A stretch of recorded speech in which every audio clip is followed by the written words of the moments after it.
Senators, I requested that Mr. Rodney Barreto be removed from the block confirmation list for individual consideration due to the significant number of Floridians expressing concerns about his qualifications.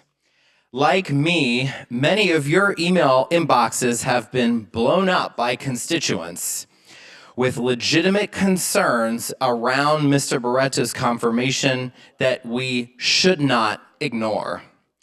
When we heard from Mr. Barreto in the Environmental and Natural Resources Committee, he was very respectfully and frankly very gently asked about a submerged land that he owns off of Singer Island that he purchased, a very delicate part of our state's ecosystem, that region's natural ecosystem in that area, and about a local government's interest in acquiring that land that he owns for conservation. To which Mr. Barreto responded, "I'm not in the business of buying land and giving it to people. I'm in the business of making money." Of course, there's nothing wrong with making money. It's not a crime or a bad thing.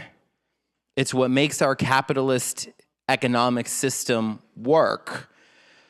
But he didn't strike me as an environmental advocate, certainly not someone who should be the chair of the Florida Wildlife Commission.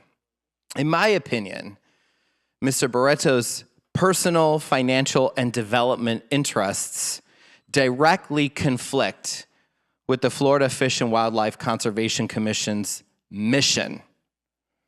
It's a mission of conservation, and with the responsibilities and values that should be required of the board's chair.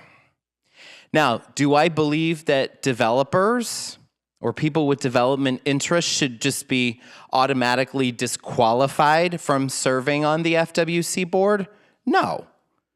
But I do think that there should be balance. Balance in how development interests are represented on the board. But senators, balance is not what we have right now. What we've seen is the board at the Florida Wildlife Commission, from my perspective, has been completely captured by development interests, which have not served the FWC's mission well. I believe that reform is needed in who is represented on that board, and that reform does not include reconfirming Mr. Barreto for what will not be his first, not his second, not his third, but his fourth confirmation to this commission.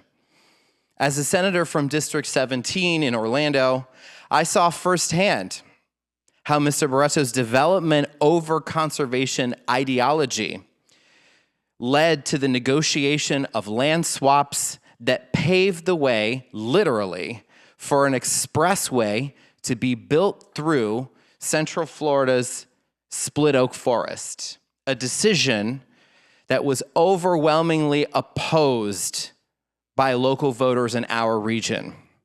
There are numerous other controversies associated with his tenure as chair, potentially improper oversight of a fatal boat crash, attempted development of marine habitats, the use of public funds to promote political campaigns and a bear hunt, failure to protect the Indian River Lagoon, and Florida's manatees that have been dying off under his tenure. The list goes on. Senators, I voted against a recommendation for his confirmation in committee, and I stand by that vote today. I must respectfully oppose his reconfirmation and urge my colleagues here in the Senate to take a stand and join me in prioritizing preservation over profits and opposing his confirmation today.